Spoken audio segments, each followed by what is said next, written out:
إن الحمد لله نحمده ونستعينه ونستغفره ونعوذ بالله من شرور أنفسنا ومن سيئات أعمالنا من يهده الله فلا مضل له ومن يضلل فلا هادي له وأشهد أن لا إله إلا الله وحده لا شريك له وأشهد أن محمدا عبده ورسوله صلى الله تعالى عليه وعلى آله وأصحابه وبارك وسلم يا أيها الذين آمنوا اتقوا الله حق تقاته ولا تموتن إلا وأنتم مسلمون يا أيها الناس اتقوا ربكم الذي خلقكم من نفس واحدة وخلق منها زوجها وبث منهما رجالا كثيرا ونساء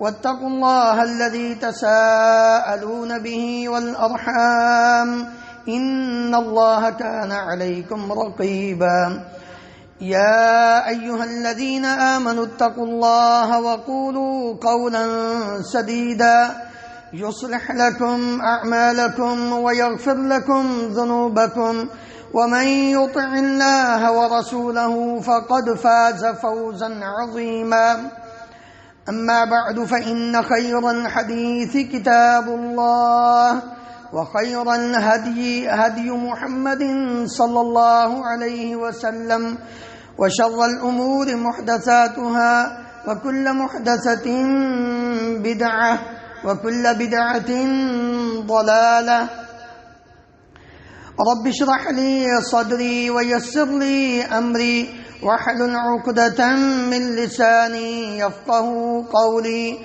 اللهم انفعنا بما علمتنا وعلمنا ما ينفعنا وزدنا علما سبحانك لا علم لنا إلا ما علمتنا إنك أنت العليم الحكيم اللهم طهر قلوبنا من النفاق وأعمالنا من الرياء وألسنتنا من الكذب وأعيننا من الخيانة فإنك تعلم خائنة الأعين وما تخفي الصدور رب أوزعني أن أشكر نعمتك التي أنعمت علي وعلى والدي وأن أعمل صالحا ترضاه وأصلح لي في ذريتي إني تبت إليك وإني من المسلمين أعوذ بالله السميع العليم من الشيطان الرجيم من همزه ونفخه ونفثه واخفض جناحك لمن اتبعك من المؤمنين ہر قسم کی حمد و ثنا اللہ رب العالمین کی ذات گرامی کے لیے ان گنت لا تعداد بے شمار درود و سلام اس ہستی مقدس پر جن کا نام نامی اسم گرامی محمد رسول اللہ صلی اللہ علیہ وآلہ وسلم ہے۔ محترم حضرات، آدم علیہ السلام سے لے کر اب تک جتنے بھی انسان اس دنیا میں آئے ہیں ان میں سے کامیاب وہی ہے جس نے اپنے آپ کو جھکا دیا ہے۔ درخت جب ایک شاخ کی طرح ہوتا ہے تو اس کو جس طرف بھی موڑ لیا جائے وہ مڑ جاتا ہے اور بچ جاتا ہے۔ جب وہی درخت ایک تنا بن جاتا ہے، سخت ہو جاتا ہے، پھر وہ موڑتا نہیں، ٹوٹتا ہی ہے۔ اس لیے کسی بھی قوم کا لیڈر ہو، سربراہ ہو یا عام انسان ہو، مرد ہو یا عورت ہو، اس کو اسلام نے یہی تعلیم دی ہے، جھک جاؤ گے بچ جاؤ گے۔ یہ اسلام کا اصول ہے۔ سب سے اعلیٰ، سب سے افضل، سب سے بلند و بالا، ساتوں زمینیں، ساتوں آسمان، جس کے قدموں کے نیچے جو ساتوں آسمان اور ساتوں زمینوں سے اوپر رب العالمین کے نیچے جس کا مقام و مرتبہ ہے امام الانبیاء محمد رسول اللہ صلی اللہ علیہ وسلم، آپ کو بھی اس بات کا حکم دیا گیا، آپ سے بڑھ کر کوئی اچھا قائد، لیڈر، سپہ سالار، امام کوئی نہیں ہے، نہ ہوا ہے نہ ہوگا۔ آپ کو بھی اس بات کا حکم ہے وَخْفِضْ جَنَاحَكَ لِمَنِ اتَّبَعَكَ مِنَ الْمُؤْمِنِينَ، آپ کے ساتھ ایمان لانے والے، آپ کی اتباع اور پیروی کرنے والے، ان کے ساتھ نرمی سے پیش آئیے، تواضع اور عاجزی سے پیش آئیے۔ کیوں؟ فَبِمَا رَحْمَةٍ مِّنَ اللَّهِ لِنتَ لَهُمْ وَلَوْ كُنْتَ غَضًّا غَلِيظَ الْقَلْبِ فَضًّا غَلِيظَ الْقَلْبِ لَانفَضُّوا مِنْ حَوْلِكَ، اگر آپ ترش مزاج سخت طبیعت کے مالک ہوتے تو آپ کے گرد کوئی بھی اکٹھے نہ ہوتے، کوئی بھی جمع نہ ہوتا۔ اور عام ایمان والوں کی جو خوبی ہے وہ کیا بیان فرمائی؟ یاد رکھو، اللہ رب العالمین فرماتے ہیں ایمان اور اسلام یہ ہمیں سختی نہیں سکھاتا، ہاں ایک موقع پر سختی ضرور ہے، جب اللہ رب العالمین کی توحید کی بات آئے اس وقت فرمایا کوئی کمپرومائز نہیں، قل یا ایھا الکافرون لا اعبد ما تعبدون ولا انتم عابدون ما اعبد، ڈٹ کے کہیے یہ بات نہیں مانوں گا، میں اپنے رب کی عبادت کرتا ہوں۔ اور ایک وہ موقع جب امام الانبیاء محمد رسول اللہ صلی اللہ علیہ وسلم کی ناموس کی بات آئے، کوئی کمپرومائز نہیں، کوئی بھی ہو۔ اللہ اکبر۔ آپ آج دنیا کے لوگ وہ یہ سمجھتے ہیں کہ امام الانبیاء محمد رسول اللہ صلی اللہ علیہ وسلم کی گستاخی کر کے ہم کوئی بڑا اونچا مقام حاصل کر لیں گے۔ ان کو کیا معلوم کہ اسلام نے مسلمانوں کو کیا سبق دیا ہے۔ یہ آج بدقسمتی الگ مسلمانوں کی کہ وہ اپنے اسلام کو نہ سمجھے تو نہ سمجھے۔ لا تجد قوما يؤمنون بالله واليوم الآخر يوادون من حاد الله ورسوله ولو كانوا آباءهم أو أبناءهم أو إخوانهم أو عشيرتهم أولئك كتب في قلوبهم الإيمان وأيدهم بروح منه۔ اللہ رب العالمین فرماتے ہیں کہ جو قوم اللہ اور اس کے رسول پر ایمان لا چکی ہے، آپ ان کو یہ نہیں دیکھیں گے، ان کی حالت یہ نہیں ہوگی کہ وہ کسی اللہ اور اللہ کے رسول کے دشمن سے دوستی کرتے ہوں۔ یہ کب نازل ہوئی؟ اللہ اکبر۔ جنگ بدر ہے، ابوبکر صدیق رضی اللہ عنہ جنگ بدر میں شریک ہیں، رسول اللہ صلی اللہ علیہ وسلم کے ساتھ پیش ہیں۔ ان کا لگتا جگر عبد الرحمن ابھی مسلمان نہیں ہوا۔ جنگ کے فارغ ہونے کے بعد میں جب مدینہ منورہ میں اسلام قبول کر کے آتے آگر عرض کرتے ہیں ابا جان، ابوبکر صدیق رضی اللہ عنہ کو کہنے لگے ابا جان بدر میں آپ میری تلوار کے نیچے 2 مرتبہ آئے، میری ذات میں 2 مرتبہ آئے، میں نے اپنا باپ سمجھ کے چھوڑ دیا۔ ابوبکر صدیق رضی اللہ عنہ فرمانے لگے اللہ تجھے ہدایت دے، کاش کبھی ایک مرتبہ تو میری تلوار کے نیچے آتا، کبھی تجھے اپنا بیٹا سمجھ کے چھوڑتا نہ بلکہ اللہ کے نبی کا دشمن سمجھ کر تیری گردن اڑا دیتا۔ نبی کریم صلی اللہ علیہ وسلم کی مسلمانوں ہوش کرو، آج وجہ کیا ہے؟ ہم نے خود اپنے پیغمبر کی تعلیمات پر عمل نہیں کیا، ہم نے خود آپ کی تعلیمات کو فراموش کیا، ہم نے دنیا کے اور ان بدبختوں کے رسم و رواج کو آج بھی اپنے اندر پائے رکھا جو آج گستاخیاں کرتے ہیں، اس وجہ سے کہ ہم نے اپنے نبی کی تعلیمات پر عمل نہیں کیا اور نہ ہی ان کو سمجھا، بلکہ ان لوگوں کی باتوں کو کبھی یورپ کی، کبھی ہندو کی، کبھی کس کی، کبھی کسی کی، نتیجہ آج ہمارے سامنے ہے۔ ابھی بھی اگر ہم نے اپنے آپ کو نہ بدلا تو پھر یاد رکھو ذلت و رسوائی اس سے بھی بڑھ کر ہونے والی ہے۔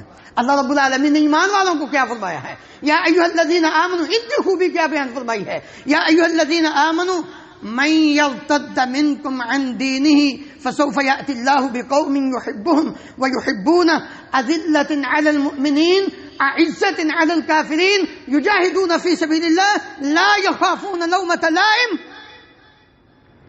مومن کون ہے؟ مسلمان کون ہے؟ جو اپنے پیارے نبی صلی اللہ علیہ وسلم پر ایمان لا کر اپنی زندگی بسر کرتا ہے، اس کی خوبی کیا ہے؟ اذلۃ علی المؤمنین، جو مومنوں کے لیے نرم ہے، عزت علی الکافرین، کافروں کے لیے سخت ہے، جو بات ایسی کرے اس کی زبان کو نکال دے، جو ہاتھ ایسا ہو اس کے ہاتھ کو توڑ دے، اصل یہ ہے مومن۔ محمد رسول اللہ صلی اللہ علیہ وسلم والذین معہ اشداء علی الکفار رحماء بینہم، یہ خوبی جب ایمان والوں کی ان کے اندر آئے گی، پھر یہ آپس میں جھکیں گے، لیکن جب یہ کافر کے مقابلے میں ہوں گے تو ایک سیسا پلائی ہوئی دیوار ہو جائیں گے۔ پھر انہی کے ساتھ اللہ رب العالمین محبت کرے گا، ان اللہ یحب الذین یقاتلون فی سبیلہ صفا کأنہم بنیان مرصوص۔ پارا پارا کیوں ہیں؟ صرف اس لیے کہ ہم نے اصل جو روح تھی اسلام کی اس کو چھوڑ دیا۔ اللہ رب العالمین نے ہمیں کس بات کا حکم دیا ہے؟ عیاض ابن حمار رضی اللہ عنہ بیان کرتے ہیں رسول اللہ صلی اللہ علیہ وسلم نے فرمایا ان اللہ اوحى الی، ہم نے جہاں اپنا جوش اپنا جذبہ دکھانا تھا وہاں ٹھنڈا کر دیا، اور جہاں نہیں دکھانا تھا وہاں ہم نے چڑھا دیا۔ اللہ تعالیٰ نے ہمیں کیا حکم دیا؟ نبی صلی اللہ علیہ وسلم فرماتے ہیں ان اللہ اوحى الی، اللہ نے میری طرف وحی کی ہے ان تواضعوا، کہ تم عاجزی اور انکساری کے ساتھ تواضع کے ساتھ زندگی بسر کرو، حتی لا یفخر احد علی احد، کوئی بھی کسی دوسرے پر فخر نہ کرے۔ میرے پاس مال و دولت زیادہ ہے، میرے پاس منصب ہے، میرے پاس پاور اور قوت ہے، میرے پاس نفری زیادہ ہے، میرے فالوور زیادہ ہیں، حتی لا یفخر احد علی احد ولا یبغی احد علی احد، اور نہ ہی کوئی دوسرے پر ظلم اور زیادتی کرے، سرکشی۔ اللہ تعالیٰ تو ہمیں اس بات کا حکم دے رہا ہے، ہم کس طرح چل پڑیں؟ اللہ اکبر۔ آئیے ذرا نبی صلی اللہ علیہ وسلم کی تعلیمات کو سمجھیے، آپ کی زندگی کا نمونہ دیکھیے کہ آپ صلی اللہ علیہ وسلم نے کس طرح اس پر عمل کیا۔ انس بن مالک رضی اللہ عنہ انہ مر علی صبیان فسلم علیہم، انس بن مالک جو نبی کریم صلی اللہ علیہ وسلم کے خادم خاص تھے، 10 سال خدمت کی، 10 سال۔ پتہ کیا فرماتے ہیں؟ کہتے ہیں 10 سال میں مجھے نبی کریم صلی اللہ علیہ وسلم نے کبھی یہ نہیں کہا انس یہ کیوں کیا ہے اور یہ کیوں نہیں کیا، اتنا بھی ڈانٹا نہیں۔ اتنے نرم مزاج، اتنے رحم دل پیارے نبی صلی اللہ علیہ وسلم۔ انس رضی اللہ عنہ بچوں کے پاس سے گزرے، بچے کھیل رہے تھے تو ان کو جا کر کہتے ہیں بیٹا السلام علیکم، چھوٹے بچوں کو السلام علیکم کہا تو ساتھ کیا فرماتے ہیں؟ کان النبی صلی اللہ علیہ وآلہ وسلم یفعلہ، اللہ کے پیارے نبی صلی اللہ علیہ وسلم بھی اسی طرح کیا کرتے تھے۔ کمال درجے کی تواضع ہے۔ ہم بچے کھیلتے ہیں تو ان کو ڈانٹ کر آگے گزر جائیں گے، اور پھر ہم کیا کہتے ہیں؟ بڑے بدتمیز ہیں، ان کی کسی نے تربیت نہیں کی، بچوں کو ڈانٹیں گے۔ بھائی ہم نے کیا کیا؟ کیا ہم نے نبی صلی اللہ علیہ وسلم کی سنت پر اپنے آپ کو عاجزی اور انکساری کا نمونہ بنایا؟ ہم نے بچوں کے ساتھ پیار اور محبت کا سب سے بہترین چیز سلام دینا ہے۔ آپ بچوں سے 1 مرتبہ 2 مرتبہ 4 مرتبہ آتے جاتے سلام نہیں، یقین جانیں زندگی پر وہ جہاں بھی آپ کو ملیں گے آپ کے سامنے جھک کر آپ کی عزت اور احترام کریں گے۔ اللہ اکبر۔ اسود ابن یزید کہتے ہیں سئلت عائشہ رضی اللہ عنہا، یہاں بھی ہم اپنی مردانگی کا اظہار کرتے رہتے ہیں، مرد حضرات خاص کر۔ نبی کریم صلی اللہ علیہ وسلم کا عمل دیکھیے۔ سئلت عائشہ رضی اللہ عنہا، عائشہ رضی اللہ عنہا سے پوچھا گیا ما کان النبی صلی اللہ علیہ وسلم یصنع فی بیتی، اللہ کے نبی صلی اللہ علیہ وسلم اپنے گھر میں کیا کرتے تھے؟ جب اپنے گھر میں ہوتے تھے تو کیا کرتے تھے؟ قالت، عائشہ رضی اللہ عنہا کا جواب سنیے، کان یکون فی محنت اہلہ، یعنی خدمت اہلہ، فاذا حضرت الصلاۃ خرج الی الصلاۃ، نبی کریم صلی اللہ علیہ وسلم جب گھر میں آتے تو اپنے گھر والوں کی خدمت کرتے، گھر والوں کی خدمت کرتے، اور جب نماز کا وقت ہوتا ہے تو آپ فوراً نماز کے لیے نکل جاتے ہیں۔ دونوں چیزیں یہاں بیان ہو گئی۔ یہ نہیں کہ میں مرد ہوں، جیسے آج کل تو ہی سمجھی جاتی کہ گھر میں اپنی بیوی کے ساتھ، اپنی والدہ کے ساتھ، اپنی بہن کے ساتھ کوئی ہاتھ بٹا دیا جائے، ان کی خدمت کر دی جائے، ان کا کوئی کام کر دیا جائے۔ نبی کریم صلی اللہ علیہ وسلم گھر میں سارے کام اپنی ازواج مطہرات کے ساتھ کیا کرتے تھے، ان کا ہاتھ بٹاتے تھے، لیکن اتنے بھی مدہوش نہیں ہو جانا چاہیے گھر کے کاموں میں کہ اذان ہو جائے فکر ہی نہ ہو، بلکہ نبی صلی اللہ علیہ وسلم کا عمل مبارک کیا ہے؟ جو ہی اذان سنی، جب نماز کا وقت ہوا خرج الی الصلاۃ، آپ سب کچھ چھوڑ چھاڑ کے نماز کے لیے چلے جاتے تھے۔ اس لیے گھر میں کام کرنا یہ بھی عاجزی اور انکساری کا ایک نمونہ ہے. انسان کو اس میں اپنی انسلٹ اور بےزتی نہیں فیل کرنی چاہیے. اللہ اکبر. نعمتوں کی قدر کرنا اور اس میں عاجزی اور انکساری کا پہلو نمایاں ہو نبی کریم صلی اللہ علیہ وسلم کے عمل سے بھی واضح ہے. انس بن مالک رضی اللہ عنہ بیان کرتے ہیں ان رسول اللہ صلی اللہ علیہ وسلم کان اذا اکل طعاما، اللہ کے نبی صلی اللہ علیہ وسلم جب کھانا کھاتے لعق اصابعہ الثلاثہ، آپ صلی اللہ علیہ وسلم اپنی تینوں انگلیوں کو چاٹ لیا کرتے تھے. 3 انگلیوں سے آپ صلی اللہ علیہ وسلم کھانا کھاتے تھے، اور ان تینوں انگلیوں کے ساتھ جو سالن، جو روٹی، جو چاول، جو بھی چیز لگی ہوتی تھی آپ اس کو کیا کرتے تھے؟ اپنے منہ سے چاٹ لیا کرتے تھے. یہ کوئی شرم والی بات نہیں، کوئی بےزتی والی بات نہیں کہ ساتھ بیٹھے لوگ کیا کہیں گے انگلیاں چڑھتا پیا. سنت ہے، یہ عاجزی ہے. ہم نے آج ایک ٹرینڈ بنا لیا، ٹشو کے ڈبے پڑے ہوئے بس ٹھیک ہے، کھینچی ہو، یہ بھی ضائع کرنا ہے. نہیں، پہلے اپنے ہاتھوں کو چاٹو، پھر اس کے بعد پانی سے دھو لو، کسی چیز سے صاف کر لو، ٹھیک ہے، کوئی مسئلہ نہیں. 2 فائدے، آپ کا معدہ صحیح رہے گا. یہ جو آپ کی انگلیاں ہیں نا، آپ کے ہاتھ ہیں، آپ کسی ڈاکٹر سے پوچھئے آج جنہوں نے ریسرچ کی ہے کہ یہاں سے آپ کے کھانے کا ہضم جو ہے نا وہ سلسلہ شروع ہو جاتا ہے. یا آپ کے ہاتھ کے اندر ایسے بیکٹیریا ہیں جو آپ کے معدے کو قوت اور تقویت پہنچاتے ہیں. ہم نے سپون اور چمچ اور کانٹے یہ ساری چیزوں کو رکھ لیا، جو اصل کام تھا وہ چھوڑ دیا. معدے خراب، کمزور. کیوں؟ اب خالص چیز کھانے کو دل نہیں چاہتا، نہ خالص بات وہ ہضم ہوتی ہے جو صحیح کتاب و سنت کے مطابق ہم چونک جاتے ہیں.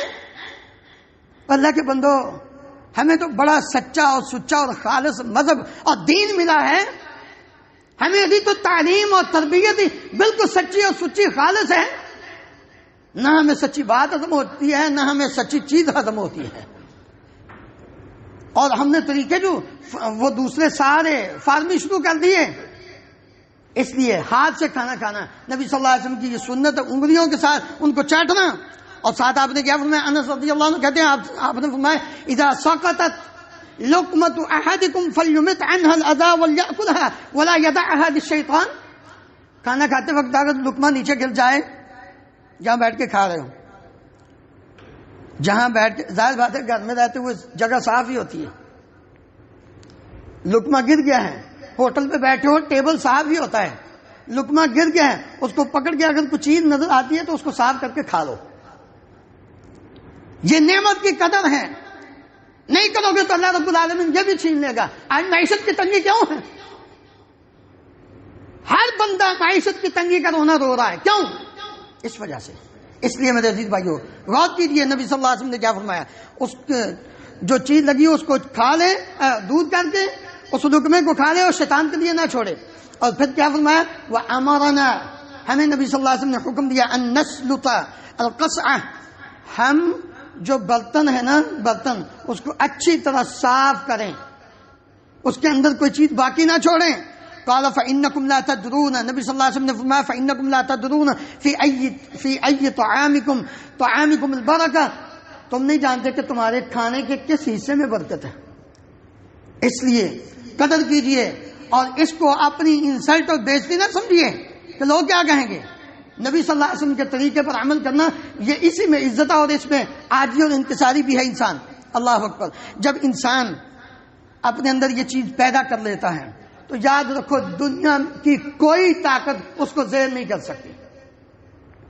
دنیا کی کسی بھی طرح سے بچوں سے ملنا، گھر کے کام کرنا، کھانے کے اندر اور دیگر معاملات میں کسی کے ساتھ صلح کرتے ہوئے اپنے آپ کو مقدم کر لینا، جو بھی کام ہے جس کے اندر عاجزی کا عنصر پایا جائے، تواضع پائی جائے، انسان جب اس کو اختیار کرتا ہے کبھی دنیا میں ذلیل نہیں ہوگا اور کبھی دنیا میں اس کی کوئی انسلٹ نہیں کرے گا. میں نہیں کہہ رہا، اللہ کے نبی صلی اللہ علیہ وسلم نے فرمایا. ابو ہریرہ رضی اللہ عنہ بیان کرتے ہیں آپ نے فرمایا ما نقصت صدقۃ من مال، پہلی بات کہ صدقہ کرنے سے مال کم نہیں ہوتا. انسان یہ نہ کبھی سمجھے کہ میں نے پیسے خرچ کیے تو اب کم ہو گئے. نہیں، کم نہیں ہوئے، وہ بڑھیں گے، ضرور بڑھیں گے. دنیا میں بھی بڑھیں گے، آخرت میں بھی بڑھیں گے۔ اور دوسرا وما زاد اللہ عبدا بعفو الا عزا، معاف کر دو، جب تم معاف کرو گے اللہ تمہیں عزت دے گا، اور زیادہ عزت، اور زیادہ عزت۔ جتنا اپنے آپ کو معافی والا بنا لو گے اتنی عزت تمہاری بڑھتی جائے گی۔ اور تیسرا وما تواضع احد للہ الا رفعہ اللہ، اور جس بندے نے بھی اللہ کے لیے اپنے آپ کو جھکا دیا اللہ اس کو اتنا ہی بلند کرے گا۔ یہ نبی صلی اللہ علیہ وسلم نے فرمایا، صحیح مسلم کی روایت ہے۔ اس لیے اور اس کے مقابلے میں تکبر سے کبھی انسان بڑا نہیں ہو سکتا۔ ولا تمشی فی الارض مرحا انک لن تخرق الارض ولن تبلغ الجبال طولا، اللہ رب العالمین نے فرمایا تکبر سے بچ جاؤ، زمین پر آکڑ کے نہ چلو۔ لوگ دیکھیں کیا جا رہا ہے سینہ تان کے، نہیں، کوئی عزت نہیں، نہ تو زمین پھاڑ سکتے ہو، نہ پہاڑ کی بلندی تک پہنچ سکتے ہو، اور نہ ہی اپنے آپ کو بڑا بڑا اچڑا کر ولا تصعر خدك للناس ولا تمشي في الارض مرحا ان الله لا يحب كل مختال فخور۔ اللہ رب العالمین کو ایسا بندہ پسند نہیں۔ ان قارون كان من قوم موسى فبغى عليهم واتيناه من الكنوز، موسیٰ علیہ السلام کی قوم کا بندہ قارون، بڑا مال و دولت، بڑی جاہ، بڑا ٹھاٹ باٹ، ایک دن نکلا اپنے لباس اور حلہ پہن کر اکڑ کر، اللہ رب العالمین کو یہ آداب پسند آئی۔ فَكَسَفْنَا بِهِ وَبِدَارِهِ الْأَرْضِ وَمَا كَانَ لَهُ مِنْ فِئَةٍ يَنْصُرُونَهُ مِنْ دُونِ اللَّهِ، نبی کریم صلی اللہ علیہ وسلم نے فرمایا ایک آدمی اپنے بڑے ٹھاٹ باٹ کے ساتھ نکلا، اللہ رب العالمین نے اس کو زمین میں دنسایا اور قیامت تک نیچے جا رہا ہے، قیامت تک نیچے۔ یہ تکبر کا علاج دنیا میں، انجام دنیا میں۔ اس لیے میرے عزیز بھائیوں ہمیں اس بات کی فکر کرنی چاہیے۔ تکبر کہتے ہیں کسے کہتے ہیں تکبر؟ عبداللہ ابن مسعود رضی اللہ عنہ بیان کرتے ہیں نبی صلی اللہ علیہ وسلم نے فرمایا ایک دن لا يدخل الجنة من كان في قلبه مثقال ذرة من کبر، جس بندے کے دل میں رائی کے دانے کے برابر، ذرہ کہتے ہیں، بعد نے لکھا چونٹی، چھوٹی سی چونٹی کو ذرہ کہتے ہیں، بعد نے کہا کہ بند کمرے کے اندر سوراخ سے سورج کی شعاع کے ذریعے جو چھوٹے چھوٹے ذرے اڑ رہے ہوتے ہیں وہ ذرہ ہیں۔ اتنا بھی کسی کے دل میں تکبر ہوا اور جنت میں داخل نہیں ہوگا۔ نبی صلی اللہ علیہ وسلم نے فرمایا، صحابہ چونک گئے۔ ایک آدمی نے کہا فقال رجل ان الرجل يحب ان يكون ثوبه حسنا ونعله حسنا، اللہ کے نبی صلی اللہ علیہ وسلم بندہ یہ چاہتا ہے اس کے کپڑے اچھے ہوں، اس کا جوتا اچھا ہو۔ آپ صلی اللہ علیہ وسلم نے فرمایا یہ تکبر نہیں، ان اللہ جمیل يحب الجمال، اللہ خوبصورت ہے، جمیل ہے، وہ جمال کو، خوبصورتی کو پسند کرتا ہے۔ تکبر یہ ہے الکبر بطر الحق وغمط الناس، تکبر یہ ہے حق بات آ گئی اس کو ٹھکرا دے۔ میرے عزیز بھائیو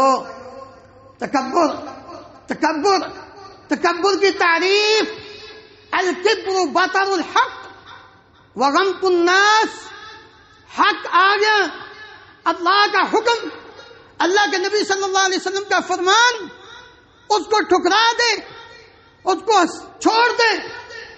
وغمط الناس، مال و دولت، خوبصورتی، علم، طاقت، قوت، منصب کی وجہ سے دوسروں کو حقیر سمجھنا شروع کر دے۔ یہ صرف دنیا میں تکبر نہیں، علم میں بھی تکبر ہے، بڑے بڑے مولوی بڑے متکبر، اللہ ہم سب کو محفوظ فرمائے۔ علم کا تکبر، خود پسندی، مال و دولت کا تکبر، خود پسندی، اور منصب کا تکبر، خود پسندی، یہ انسان کو نہ دنیا کا چھوڑتا ہے نہ آخرت کا چھوڑتا ہے۔ دنیا میں وہ انسان ذلیل ہوتا ہے اور آخرت میں بھی وہ ذلیل ہوتا ہے۔ اس لیے نبی صلی اللہ علیہ وسلم نے فرمایا تکبر کیا الکبر بطر الحق، حق بات آ گئی اس کا انکار کر دیا، نہیں مانا اس کو۔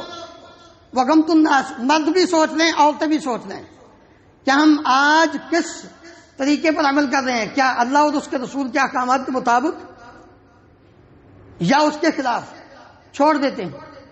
اور دوسرا لوگوں کو حقیر سمجھنا، اپنے سے کم تو سمجھنا، یہ ہے تکبر۔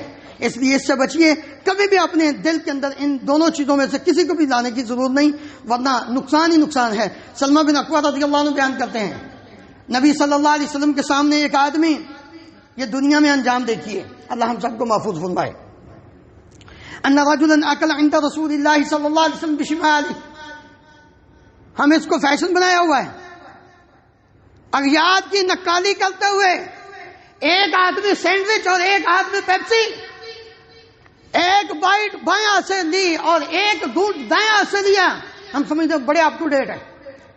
نبی صلی اللہ علیہ وسلم کے سامنے ایک بندے نے بایاں ہاتھ سے کھایا، آپ صلی اللہ علیہ وسلم نے فرمایا کل بیمینک، اے اپنے دائیں ہاتھ سے کہو، کہتے لا استطیع، میرے دائیں ہاتھ میں کھانے کی طاقت نہیں، اب میں لستطعت، جاؤ تجھے اب کبھی بھی دائیں ہاتھ سے کھانے کی طاقت ہی نہ رہے۔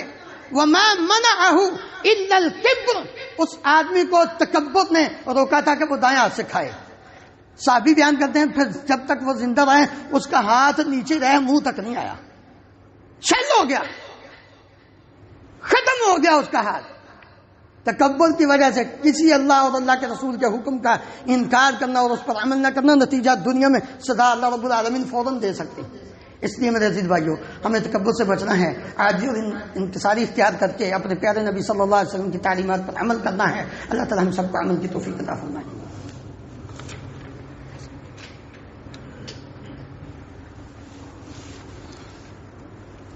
ان الحمد لله نحمده ونستعينه ونستغفره ونعوذ بالله من شرور انفسنا ومن سيئات اعمالنا، من يهده الله فلا مضل له ومن يضلل فلا هادي له، واشهد ان لا اله الا الله وحده لا شريك له، واشهد ان محمدا عبده ورسوله صلى الله تعالى عليه وعلى اله واصحابه وبارك وسلم۔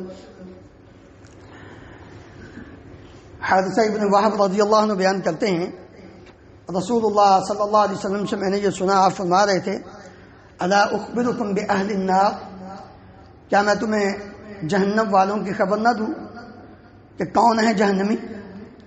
نبی کریم صلی اللہ علیہ وسلم نے فرمایا کل عتل جواز مستکبر، ہر سرکش اور بخیل اور متکبر، یہ انسان جہنمی، سرکشی کرنے والا، بخل کرنے والا اور تکبر کرنے والا۔ نبی کریم صلی اللہ علیہ وسلم نے فرمایا یہ اہل النار ہیں، جہنم میں جانے والے ہیں۔ میرے عزیز بھائیوں، دنیا میں کتنی دیر انسان زندہ رہنے گا؟ آخر کتنی دیر؟ اللہ رب العالمین نے ہمیشہ ہمیں یہاں رہنے نہیں دینا، نہ ہم سے پہلے رہے ہیں، نہ اب ہم رہیں گے، نہ بعد میں آنے والے رہیں گے۔ جب رہنا نہیں تو تکبر کس بات کا؟ وہ مٹی سے بنے ہو، مٹی میں مل جانا ہے، اکڑ کس بات کی؟ تکبر کس بات کا؟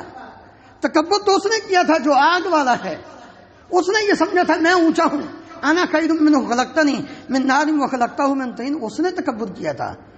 ہم اس کے بندے تو نہیں ہیں، ہم تو رحمان کے بندے ہیں، اور رحمان کے بندے بننے والے جو ہیں ان کی خوبیاں تو اللہ رب العالمین نے فرمایا وعباد الرحمن الذین یمشون علی الارض ہونا واذا خاطبهم الجاہلون قالوا سلاما۔